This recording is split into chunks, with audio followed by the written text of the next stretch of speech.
টিফিনে আজকে বানাচ্ছি আলু, পেঁয়াজ, ফুলকপি, কড়াইশুঁটি দিয়ে চাউমিন। আজকে আর রুটি পরোটা কিছু করলাম না, চাউমিন করলাম। তো এটা খেয়েই তো হাসব্যান্ড এখন বেরিয়ে যাবে। ও তো মোটামুটি ৯ টার সময় ৯ টার মধ্যে বেরিয়ে যাচ্ছে এখন। আর এখানে চাউমিন আমার কমপ্লিট। ওদিকে চালও ভিজিয়ে দিয়েছি।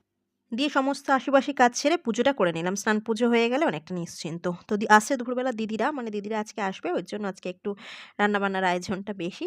তো দিদি বলল, "কোনো মাংস-টাংস কিছু করবি না, একটু ডিম কর।" নতুন আলু কড়াইশুঁটি দিয়ে আমার হাতে যে ডিম কষাটা, সেটা ওরা খুব ভালোবাসে। আগে একদিন করে খাইয়েছিলাম। তো ডিম কষা করতে বলেছিল। তো ওটার জন্যই স্নানে যাওয়ার আগে ডিম, আলু সবটা প্রেশারে সিটি করে, মানে সিটি দিয়ে নিয়েই গিয়েছিলাম। আর করলাম পালং শাক ভাজা, বেগুন দিয়ে একটু আজকে ভাজা, ভাজা মতো করলাম। করলাম লোটে মাছের ভর্তা।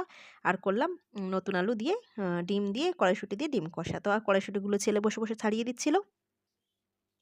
তো মেনু মোটামুটি দিদি সব বলে দিয়েছে যে, "একটু লোটে মাছের ভর্তা কর, ডিম কষা কর।" পালং শাকটা আমি আমার মন থেকে করেছি। তো এই আরকি।